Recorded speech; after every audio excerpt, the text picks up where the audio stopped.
오늘은 주기도문 네 번째 간구입니다. 오늘 우리에게 일용할 양식을 주시옵고입니다. 어쩌면 주기도문에 있는 이 6개 간구 중에서 가장 관심이 가는 기도죠. 그러면서도 한편으로 우리가 비중을 두지 않는 기도이기도 합니다. 대부분 성도들이 오늘 필요한 양식을 달라는 이 기도가 사실 절실하지 않기 때문이에요. 그렇게 절실한 삶을 살고 있지 않습니다.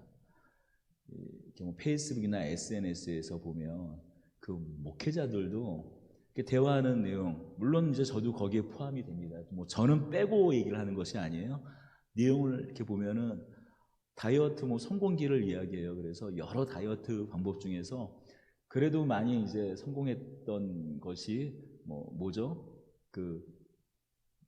하루에 한 끼만 먹는 거 다이어트를 뭐라고 그러나요? 간헐적 단식. 간헐적 단식. 그걸로 성공했다. 12시간인가요? 16시간인가요?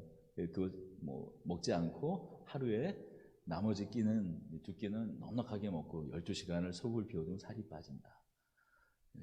일부러 그 간헐적 단식을 하고 건강을 위해서 금식하는 세상이 되었습니다.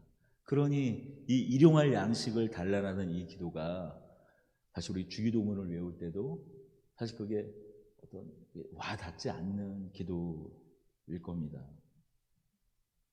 지금 당장 여러분 그 냉장고를 살펴보면 어떻습니까? 냉장고를 열면 며칠 먹을, 오늘 먹을 게 아니라 며칠 먹을 양식은 충분합니다. 대부분 또 요즘 냉장고 하나만 있지 않죠. 어지간하면 냉장고가 2개 있습니다. 하나는 그냥 음식을, 일반적인 반찬을 이렇게 두는 냉장고와 함께 김치 냉장고 하나쯤은 다 요즘은 가지고 계시잖아요. 마치 안 가지고 있는 것 같은 표정 지으시면 안 되고요. 다 이렇게 다 오늘 먹을 양식과 반찬만 있는 것이 아니라 한동안 넉넉히 먹을 것을 우리는 쟁여두고 삽니다. 그러다 보니 어떻습니까?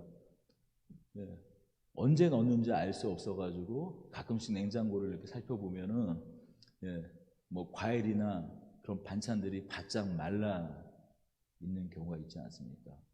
말라 있으면 그나마 다행이죠. 냉장고 그 안에서도 상해버려가지고 우리가 음식을 버리기가 일쑤입니다.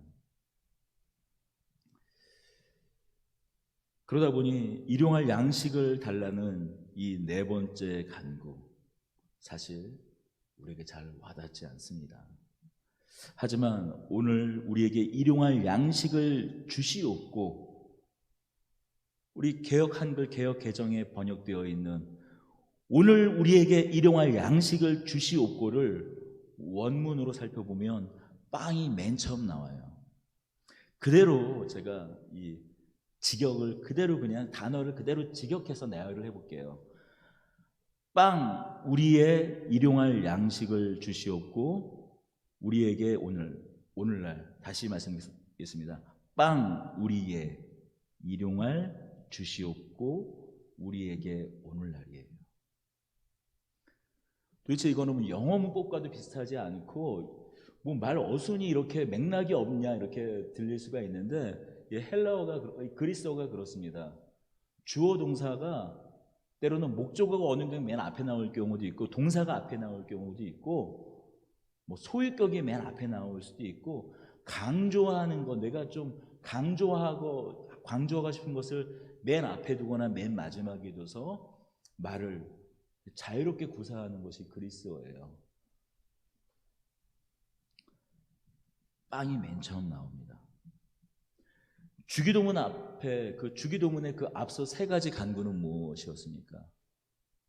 하늘에 계신 우리 아버지요, 이름이 거룩히 여김을 받으시오며. 아버지, 하나님 아버지 이름이 거룩히 여김을 받으시길 원합니다. 나라가 임하시길 원합니다. 하나님 나라가 이 땅 가운데 온전히 임하기를 원합니다. 하나님의 뜻이 땅에서도 이루어지길 원합니다. 이 앞서의 3 간구를 하다가 갑자기 빵 달라는 기도예요. 앞에 세 가지 내용을, 그 기도의 세 가지 간구를 요약하고 압축하면 무슨 뜻입니까? 하나님 나라와 관계된 기도예요. 그러나 이어지는 이 세 가지 기도, 하나님 나라를 위한, 하나님에 대한 기도 이후에 이어진 기도는 무엇입니까? 오늘날 우리에게 일용할 양식을 주시옵고, 우리가 우리에게 죄진 자를 사하여 준 것 같이 우리의 죄를 사하여 주시옵고, 우리 시험에 들게 하지 마시옵고 다만 악에서 구하옵소서. 앞서 세 가지 기도가 하나님에 대한 기도라면 뒤에 있는 세 가지 기도는 무엇입니까? 이 땅에서 일어나는 우리의 현실에 관한 기도예요.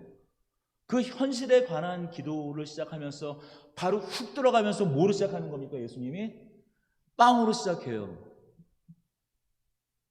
번역하자면 오늘 너무 고상하게 일용할 양식으로 되어 있지만 밥을 달라는 거예요. 밥이에요. 밥. 외국 사람들의 주식이야 빵이지만 우리의 주식은 뭡니까? 밥이에요. 밥. 어쩌면 10계명과도 일맥상통합니다. 제1계명이 어떻게 시작합니까?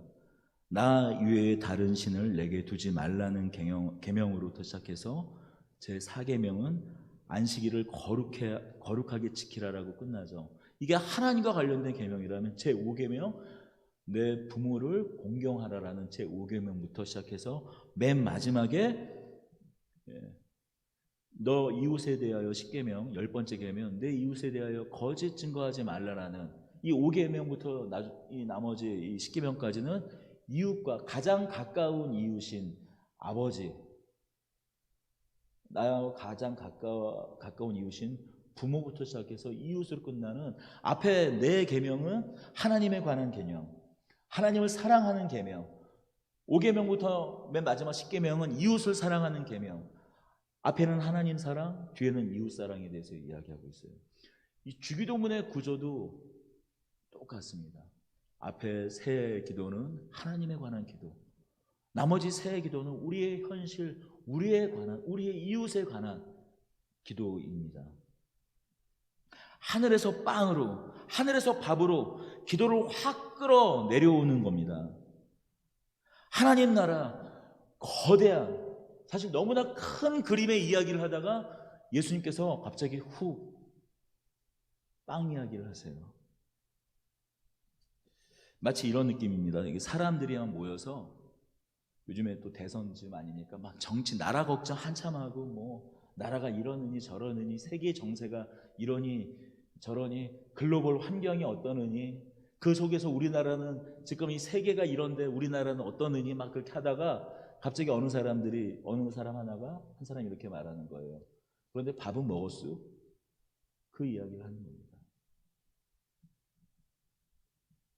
식당에 가면 밥 공기가 내려지기 무섭게 우리가 그 스텐 밥그릇에 그 숟가락으로 반을 다 가른 다음에 뚜껑에다가 반을 덜어 먹는 그런 시대가 되어 버렸습니다만, 그렇게 식당에 가면 이제 심심치 않게 보지 않습니까? 밥을 반, 저는 상상도 할 수 없는 그런 일이지만 이렇게 많이들 이렇게 다, 그리고 갑자기 그걸 그냥 그러면 좋은데 왜 꼭 저를 주냐고요. 왜? 저도 한 공기만 먹는다고요. 저도 그냥 가끔씩 자주 먹는 거지, 밥을 자주 먹는 거지 한 번에 많이 먹지는 않아요. 저도 이렇게 반을 먹는 시대가 됐습니다만, 이 밥에 고깃국이란 말이 있죠. 고려시대 때 사람들이 피폐하고 정말 촉은 목피, 풀뿌리를 뜯어먹고, 그 베갯잎 있잖아요. 지금이야 그냥 플라스틱 덩어리 이게 자갈자갈한 걸 집어서, 옛날에는 그 조 같은 거, 뭐 콩 같은 거를 베갯잎 속에다가 넣지 않았습니까? 땀에 절은 그거, 어떻게 보면 냄새나는 거, 구역질 나는 것을 베갯잎을 풀어가지고 조를 풀어서 콩을 풀어서 죽을 쏘 먹던 그때에 이씨 왕이 등장하면, 이씨가 왕으로 등극하면 쌀밥을 먹고 고깃국을 먹는다라고 해서 그때 나온 말이 이밥입니다. 우리 이밥, 뭐 요즘 이 친구들은 좀 들어보기 힘든 말입니다만 아직도 북한에서는 이밥 이야기를 하지 않습니까? 이밥의 고깃국. 거기도 그 나름대로 북한도 그 나라가 오면 통일이 되면 우리가 싸워 이기면 공산주의로 뭐 이렇게 하게 되면 사회주의가 완전히 이루어지면 넉넉하게 배불리 이밥을 먹을 거라고 그렇게 얘기하는 그 이밥, 그런 말이 생길 정도 아니었습니까? 이 씨는 그 조선을 건국한 이성계를 이야기하죠. 여러분, 우리에게 죽음 아니면 빵을 달라는 이 말도 들어보셨을 거예요. 프랑스 혁명을 일으켰던 당시 프랑스 그 사람들의 혁명을 외쳤던 구호가 바로 우리에게 죽음 아니면 빵을 달라라는 말이었어요. 그 말과 함께 또 유명한 말이 있죠. 마리 앙누아테트가 발음이 참 마리 앙뚜아네트, 루이 16세 그 왕의 당시 프랑스 혁명 당시 루이 16세 그 부인이죠. 마리 앙뚜아네트가 이런 말을 하죠. 빵이 없으면 고기를 먹지. 그 말을 했다가 단두대에서 죽지 않았습니까? 근데 실제로 빵이 없으면 뭐 왜 고기 먹으면 되지, 그게 아니라 원래는 빵이 없으면 케이크를 먹으면 되지 않냐라는 그런 철없는 얘기를 했다고 합니다. 유럽의 절대 왕정이 무너진 것도 결국 빵의 문제였어요. 밥 문제였습니다. 이제 우리나라 정치도 본격적으로 이제 대선 레이스에 들어가고 있습니다. 지금 오늘 우리 한국 정치의 최고 이슈가 뭡니까? 공정이라는 두 단어예요. 공정. 우리 성경의 언어로는 공평과 정의지만 세상에서 사용할 때는 그 공평과 정의가 좀 다르게도 사용되더라고요. 그 공정, 그 안의 의미를 뜯어보면 결국 무슨 얘기입니까? 이해하기 쉽게 얘기하면 내 밥그릇 빼앗지 말라는 말이에요. 아주 고차원적인 그 정치적 용어 같지만 결국 내 밥그릇 뺏지 말라는 얘기입니다. 내 밥그릇을 빼앗기면 어제까지 아무리 존경하고 사랑하기까지 한 사람이라 할지라도, 정치인이라 할지라도 바로 다음날 등을 돌립니다. 아니요, 입에도 담지 못할 욕을 하는 것이 오늘날의 사람들 아닙니까? 결국 이 밥이 의미하는 것은 무엇입니까? 실존이에요. 실존, 생존입니다. 생명입니다. 예수님께서는 말씀하셨어요. 너희는 먼저 그의 나라와 의를 구하라고 말씀하셨고, 무엇을 먹든지 마시든지 하나님 나라와 영광을 위한 것이어야 한다라고 말씀하셨지만, 예수님은 오늘 우리의 현실, 오늘 우리의 실존을 아시는 분이셨어요. 우리는 어떤 사람인가? 눈을 들어 하늘을 바라보면 마음이 충만해지다가도 조금만 내려서 땅의 현실을 바라보면 절망 가운데 넘어지는 것이 바로 우리 사람인 것을 예수님은 알고 계셨습니다. 예수님은 하나님이시면서 또한 사람이기도 하셨습니다.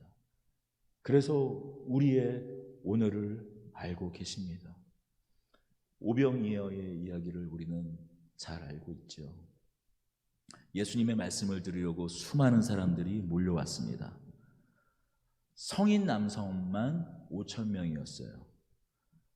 성인만, 남자만 5,000명이니 부인과 그 아이들까지 하면 어쩌면 10,000명이 넘는 숫자였을 거예요. 거기 모인 사람들은 예수님께서 말씀하시는 그 하나님 나라 복음을 듣고 열광했어요. 거기에 모인 사람들이 하나님 나라의 복음, 그들이 목말랐던 그 하나님 나라의 복음을 듣고 얼마나 사모하고 그 말씀을 듣고 충만했을까요? 저녁 때가 됐습니다.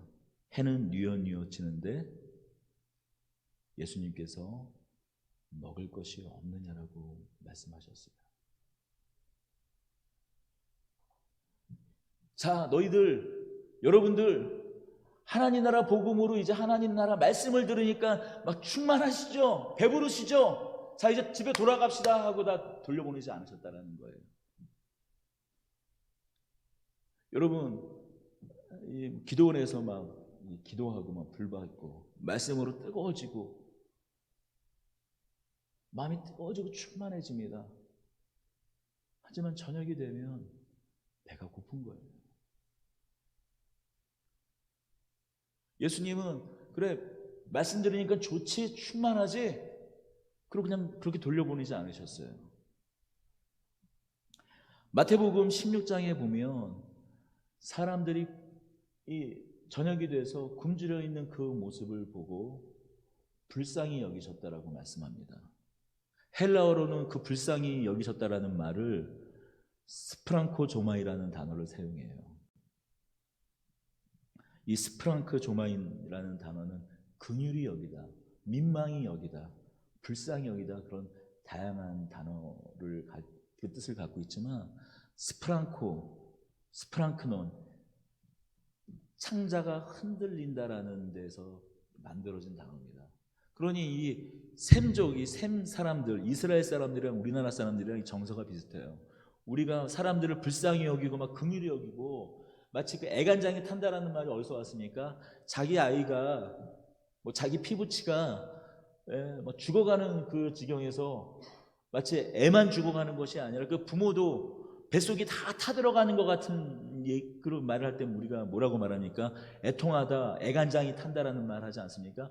그 스프랑코 조마이, 그 불쌍히 여기다라는 말은 애간장이 탄다는 말이에요. 여러분 어떤 사람 물론 거기에 그 저녁에 먹을 것이 5,000명인데 먹을 것을 가지고 있는 사람이 딱 아이 하나 말고는 한 사람도 없었어요.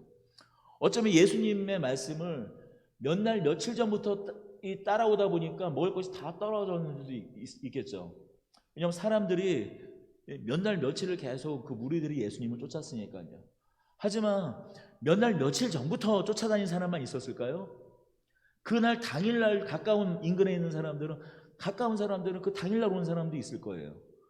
그런데도 불구하고 도시락을 싸온 사람이 딱 한 사람, 떡 5덩이와 물고기 2마리를 가진 한 아이밖에 없었다는 것은 그만큼 당시의 시대 상황이 가난하고 먹을 것이 없고 굶주려 있는 핍절한 시대라는 것이죠. 예수님은 그렇게 굶어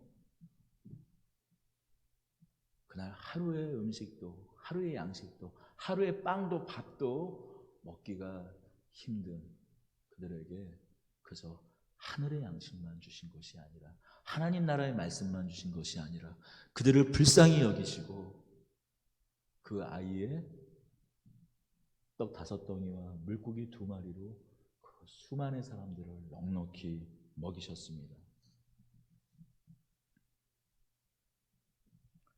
여러분 우리의 현실, 우리의 실존,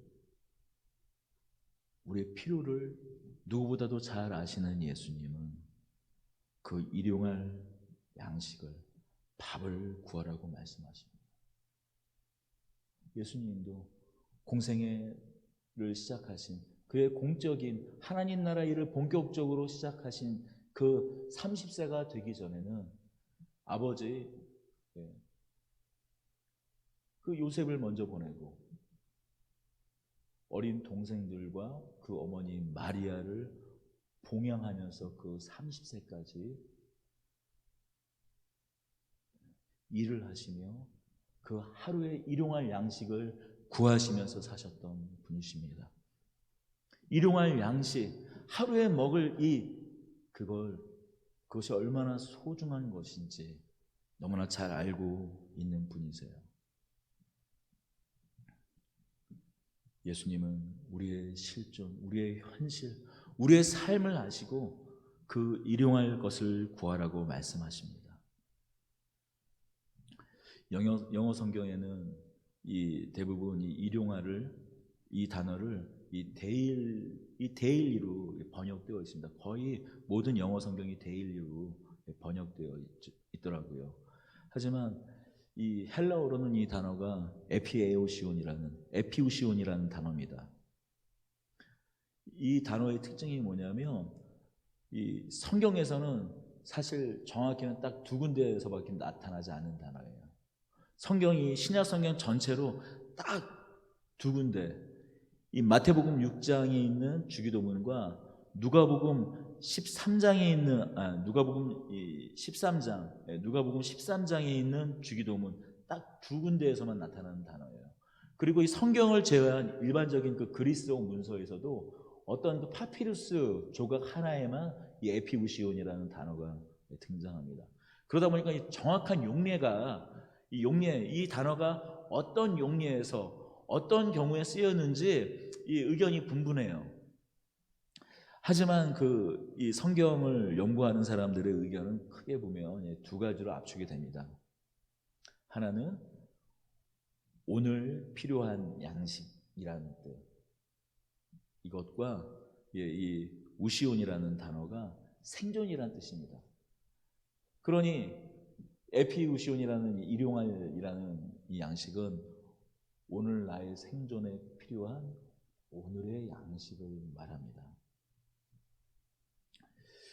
예수님께서 가르쳐 주신 이 주기도문을 제자들이 들었을 때, 또 이스라엘 사람들이, 그 유대 사람들이 들었을 때 이 일용할이라는 단어를 예수님께서 말씀하셨을 때 무엇이 떠올랐을까요? 아마도 만나가 떠올랐을 거예요. 자신들이 이스라엘 백성들이 애굽에서 탈출했을 때 매일매일 먹었던 만나가 떠올랐을 것입니다. 만나는 어떤 것이었나요? 이스라엘 백성들이 40년 동안 광야 가운데 먹은 음식이었습니다. 이스라엘 백성들이 40년 동안 머물렀던 그 광야는 그냥 메마른 정도의 광야가 아니라 사막과 같은 곳이에요. 그들이 40년 동안 먹을 양식을 애굽에서 바리바리 싸들고 나온 것이 아니었습니다. 또 그때마다 옮겨 다니며 땅을 파서 40년 동안 농사를 지어서 먹은 것도 아니었어요. 이른 새벽이면 어김없이 만나가 내리고 그것을 갈아서 빵처럼 구워 먹기도 하고 또 쪄먹기도 했습니다. 언제나 풍족하게 새벽마다 그 만나가 내렸습니다.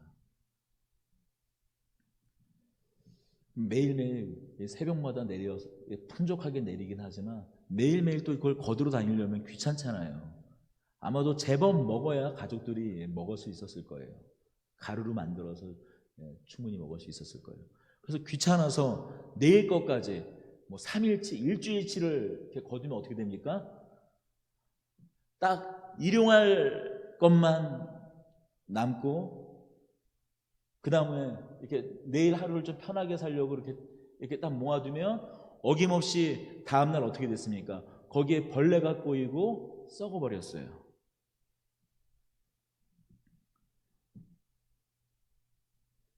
사실 이것은 훈련이었습니다. 모든 사람들에게 있어 이 뼛속 깊이 새겨져 있는 것이 무엇입니까? 원인과 결과예요. 내가 했다는 거죠. 내가 이렇게 했으니 이런 결과가 있었다는 겁니다. 하지만 광야는 어떤 곳입니까? 일을 할래야 할 수가 없는 곳이에요. 뭘 해서 먹을 수 있는 곳이 아니에요. 무엇을 심을래야 심을 수도 없는 곳입니다.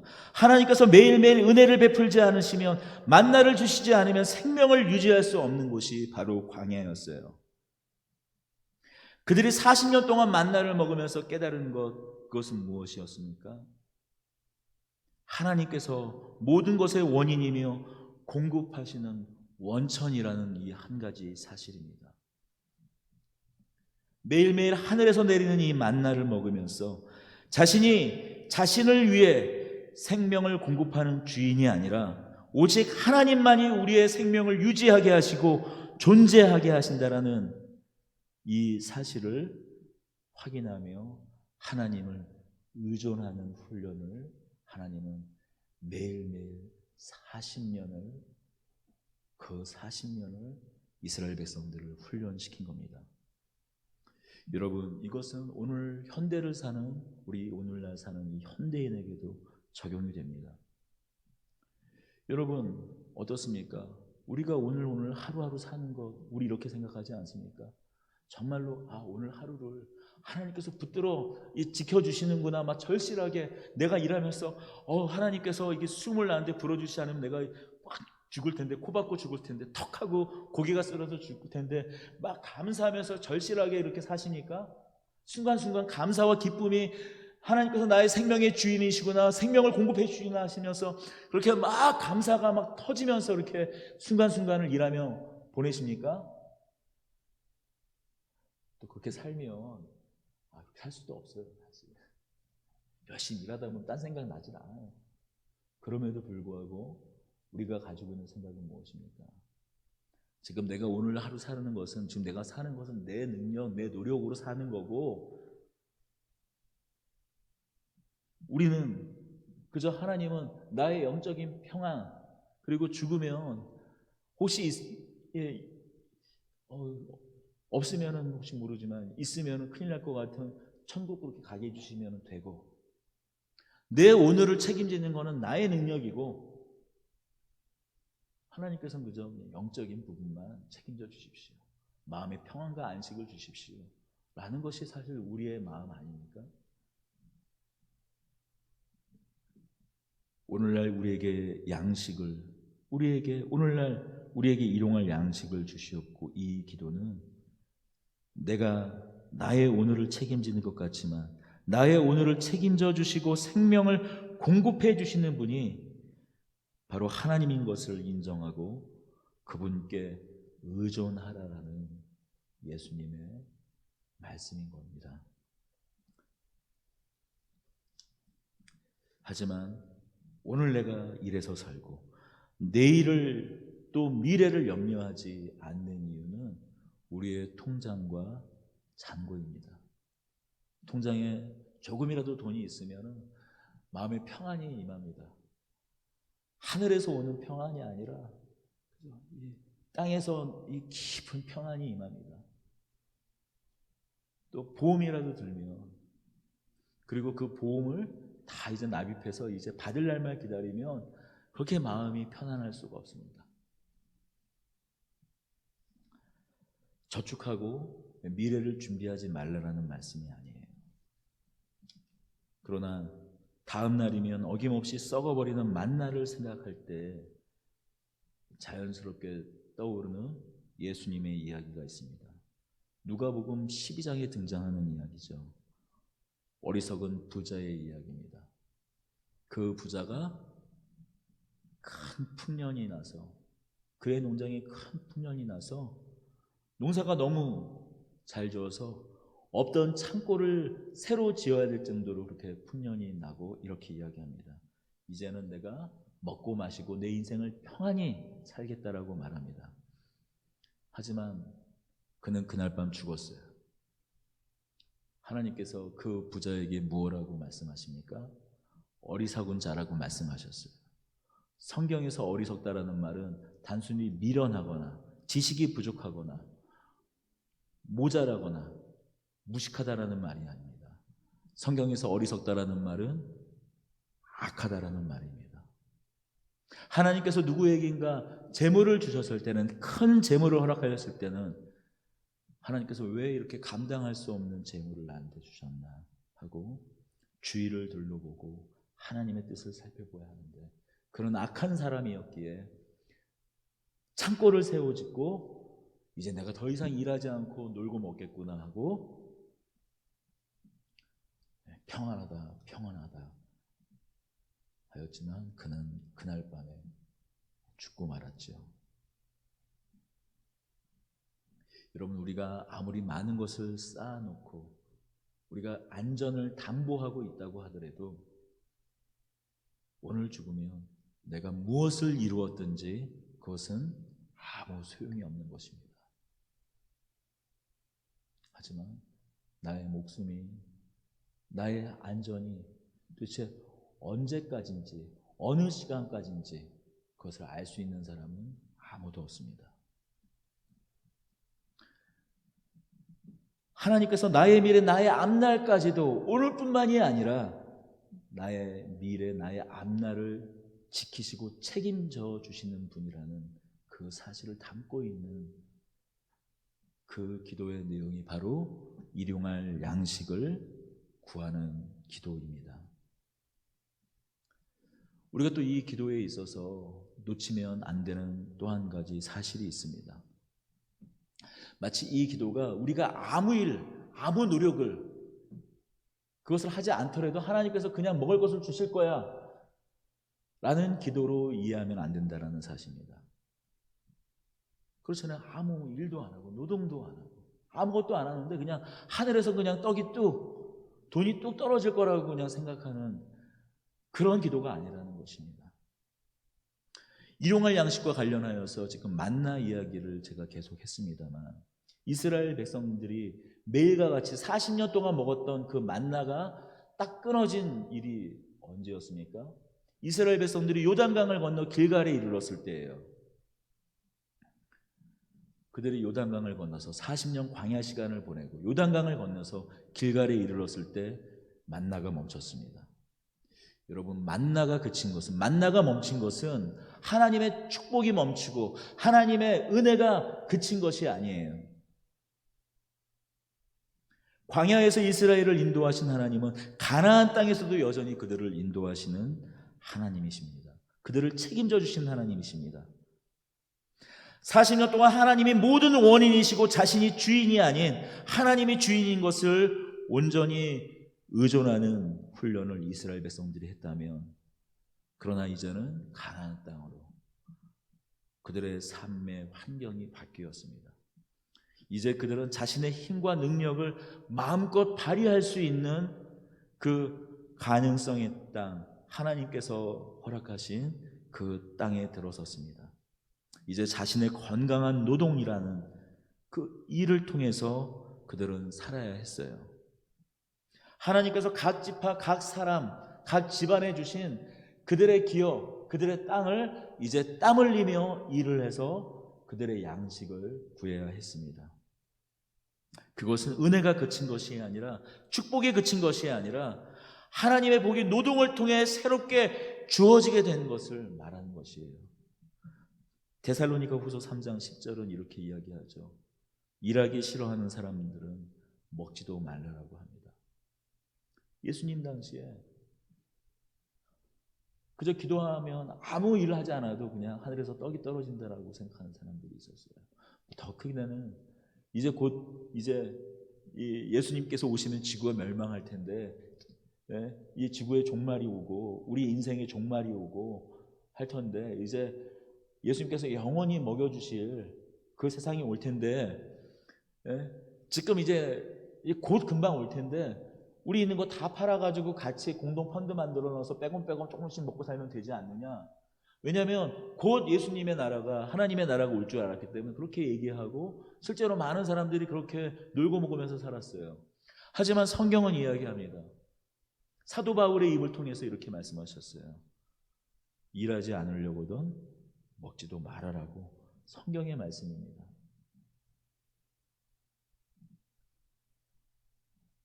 자신의 건강한 노동을 통해서 하나님은 살아가고 가족을 부양하는 것을 결코 가볍게 여기지 않으셨어요. 하나님이시면서 하나님의 아들이시기도 한 예수님 역시 30년을 그 가족을 부양하는, 가족을 먹여 살리는 그 의무를 다하셨습니다. 자신들의 동생이 다 장성하여서 자신을 이어서 가족을 부양할 그런 나이에 찾아 그제서야 비로소 하나님 나라의 일을 시작하신 것이 바로 예수님의 삶이기도 합니다.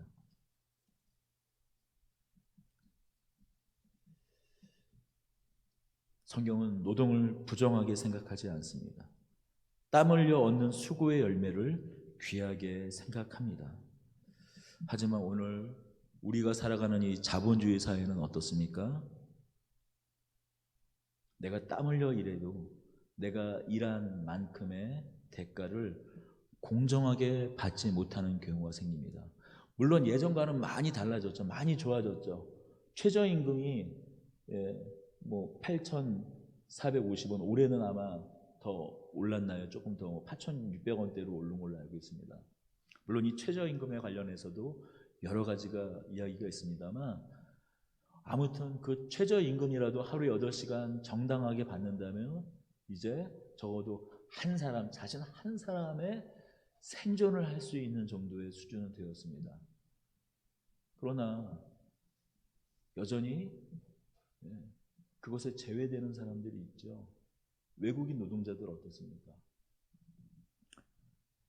동남아의 많은 노동자들이 와서 여권을 뺏기고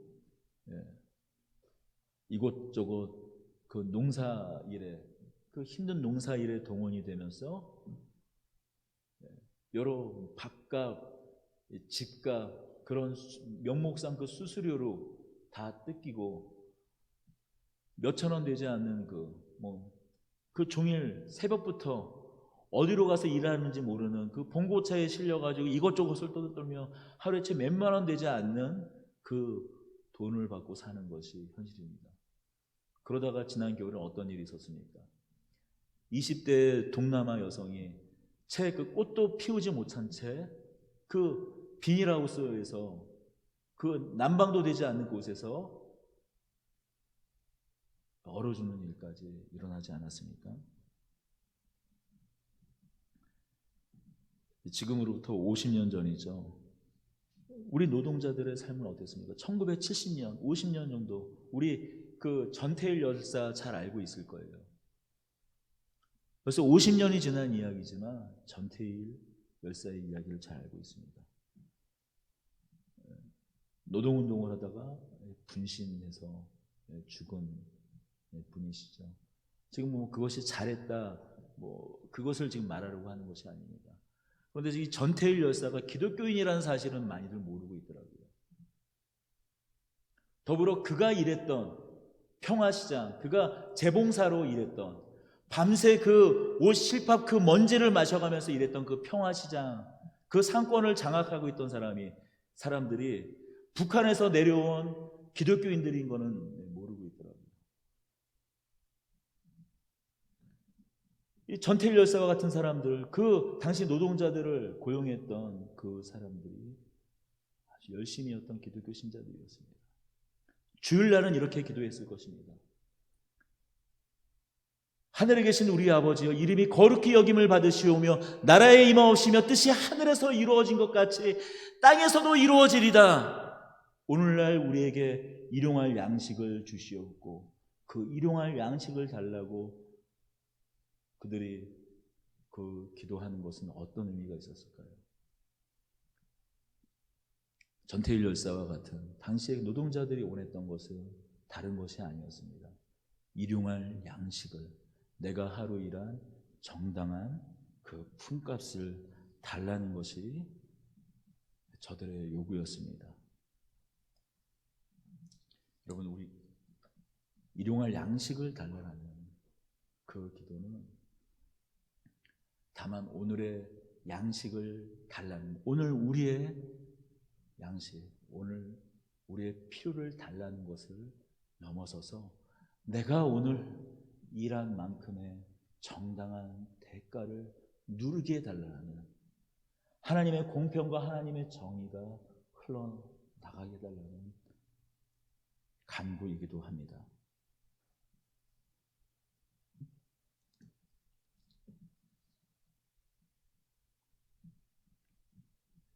여유 있는 성도들, 부자, 여유 있는 돈이 많은 기독교인들에게 정죄감을 심어주려고 제가 그들도 정죄하는 말로 하는 이 말씀이 아닙니다. 오늘날 우리에게 일용할 양식을 주옵시고 해서 절대 놓쳐서 안 되는 한 가지, 그것은 바로 무엇입니까? 바로 우리입니다. 이 네 번째 간구를 그대로 직역하자면, 제가 그 순서대로 말하면 뭐라고 말씀드렸습니까? 밥을 우리에게 일용할 주옵시고 우리에게 오늘날이라고 제가 말씀드리지 않았습니까? 그런데 우리 성경에는 오늘날 우리에게 일용할 양식을 주시옵고라고 이렇게 되어 있지만 우리가 두 번 사실 들어가 있어요.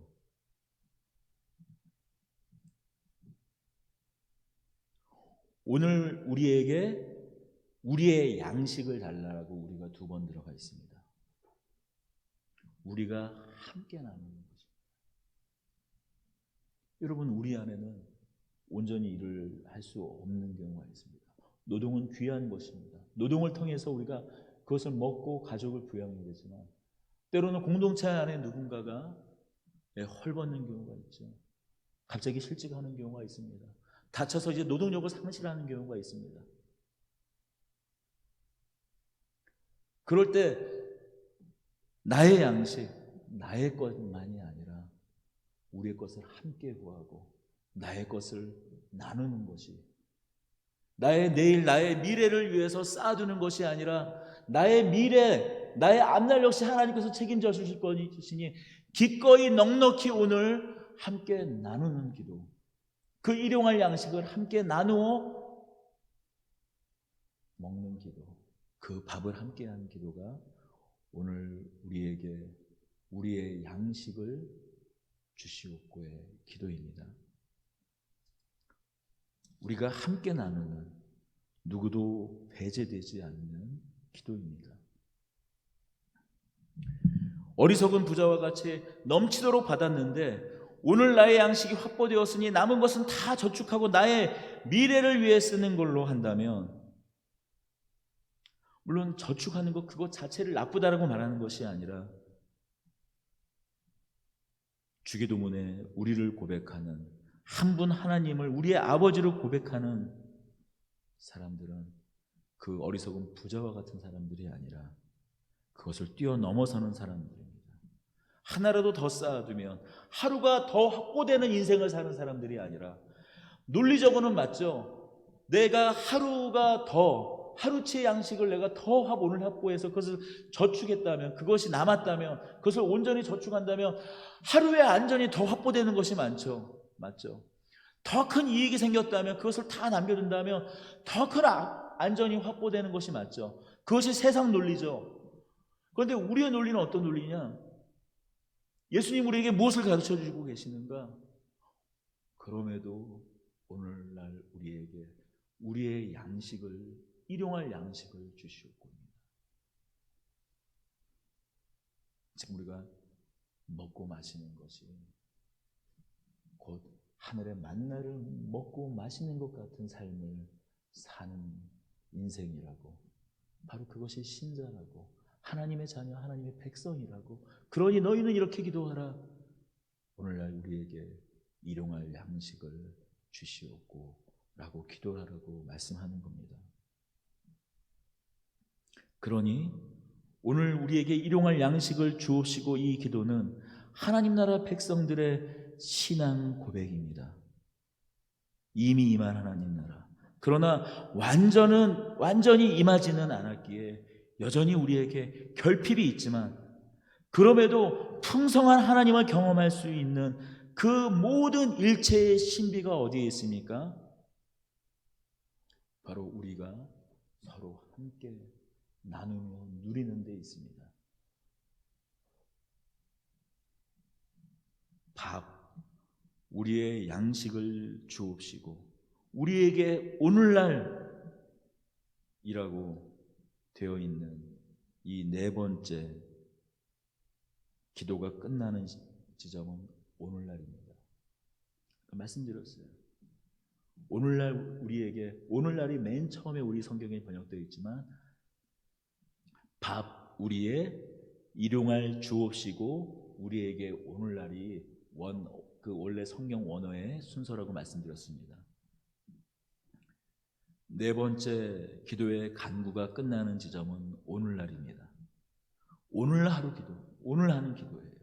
내일로 미루는 기도가 아니라 오늘 하는 기도이고, 오늘 함께 주의 나라, 하나님의 자녀들이 먹고 마시는 날이 바로 오늘입니다.